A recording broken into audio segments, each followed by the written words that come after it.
She thought I would fall apart right there at the dinner table. She thought 22 years of being told I wasn't enough would finally break me in front of everyone who mattered to her. She was wrong. My name is Clara. I'm 32 years old, and I work as a registered nurse at a hospital 40 minutes from the town where I grew up. I don't drive a luxury car. I don't own a designer handbag.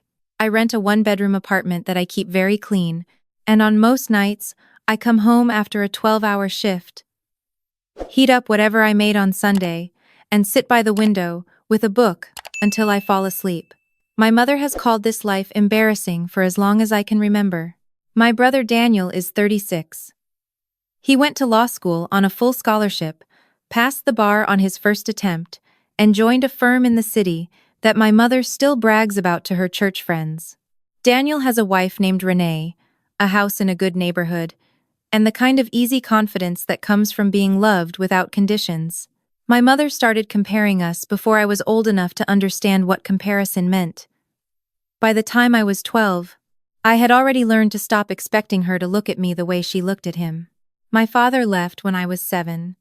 I don't remember much about him except that he smelled like cedar and always called me his steady girl. He passed away 6 years ago from a heart attack. I flew home for the funeral alone because I couldn't afford to take more than 2 days off.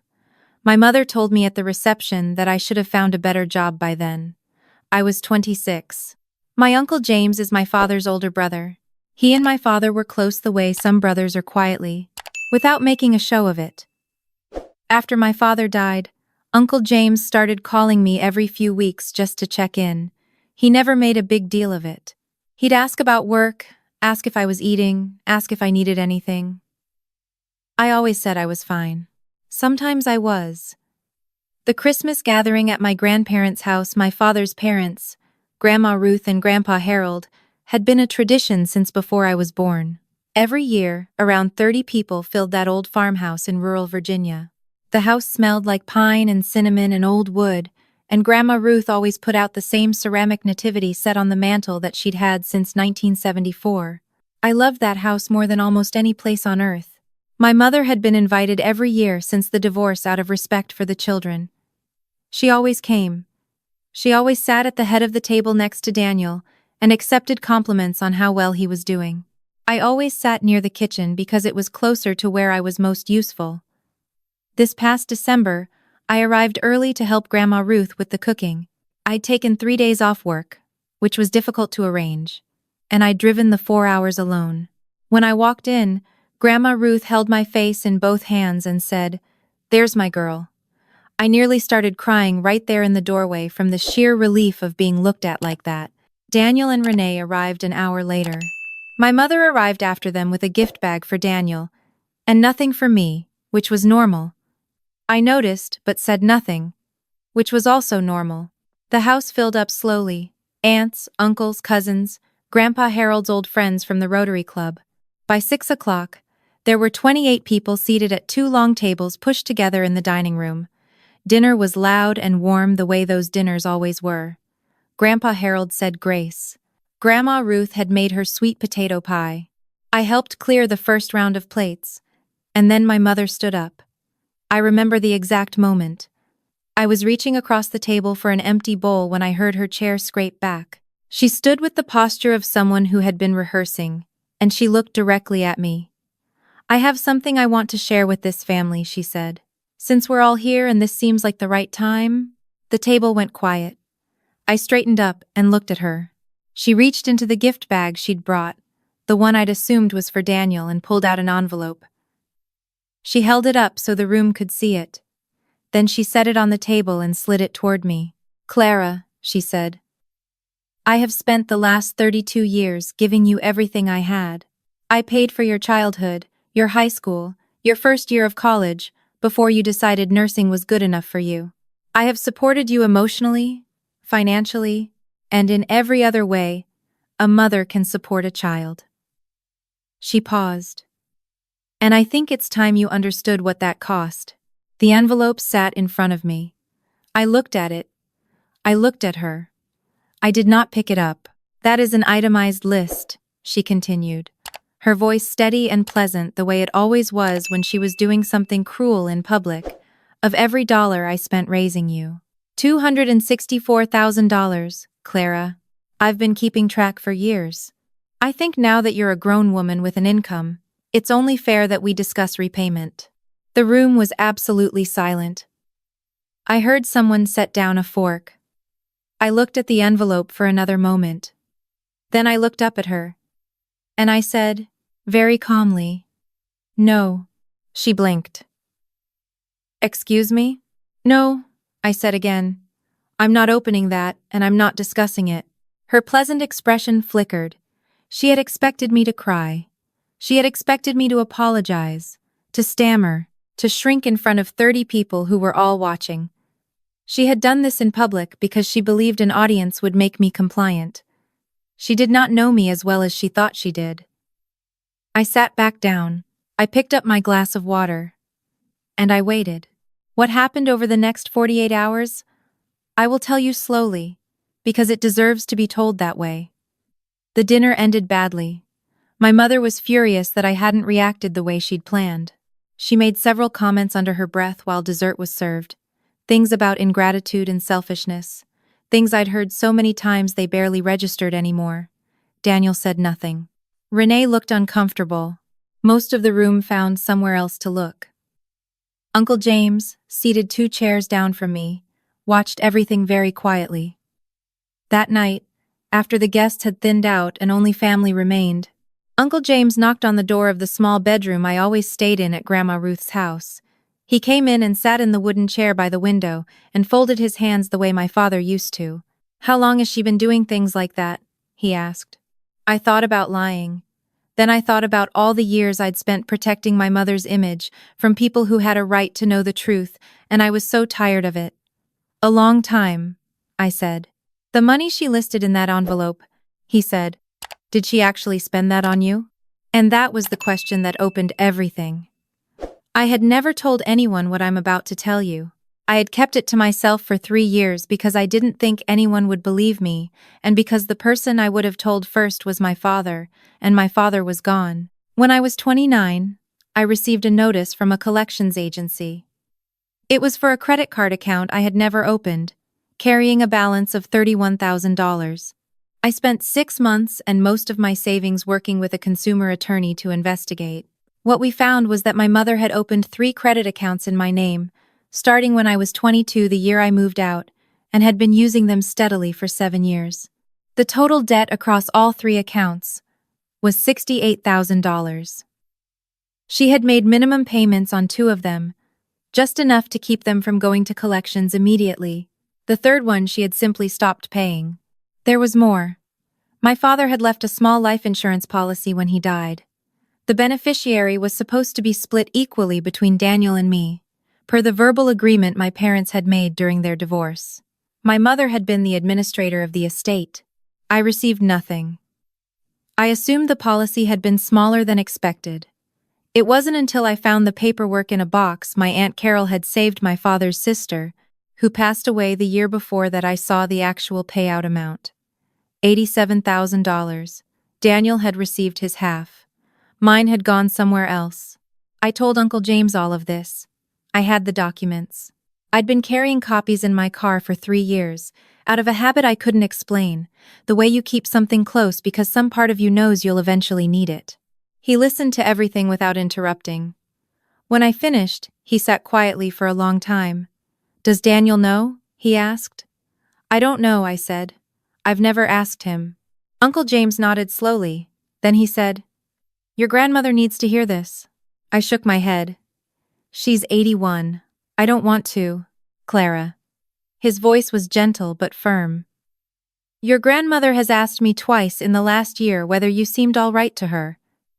She sees more than you think, and what I'm telling you is that she needs to hear this from you, not from someone else later." I went to bed that night and didn't sleep. In the morning, before anyone else was up, I sat with Grandma Ruth at her kitchen table while the coffee brewed. I told her everything I had told Uncle James. I showed her the documents. I watched her face while she read them.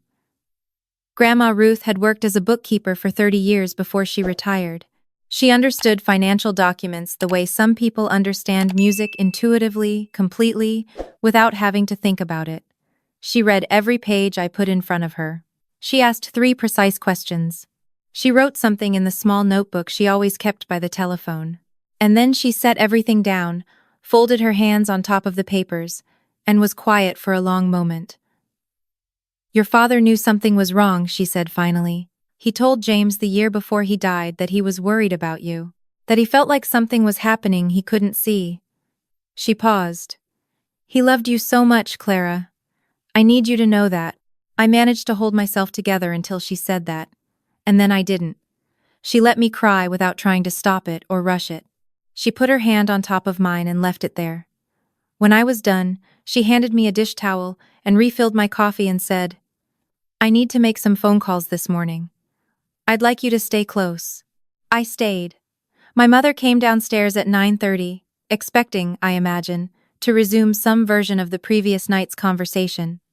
Daniel and Renee were in the living room.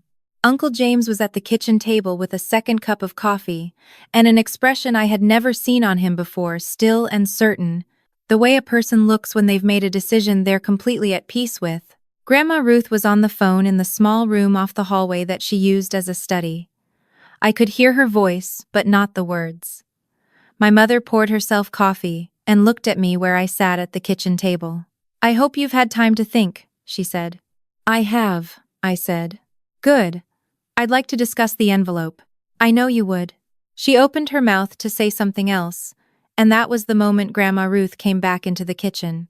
Grandma Ruth was 5'2" and 81 years old, and she had buried a husband, raised 4 children, and kept meticulous financial records for 3 decades. She walked into that kitchen with the quiet authority of someone who had already decided how this was going to go. "Sit down, please," she said to my mother.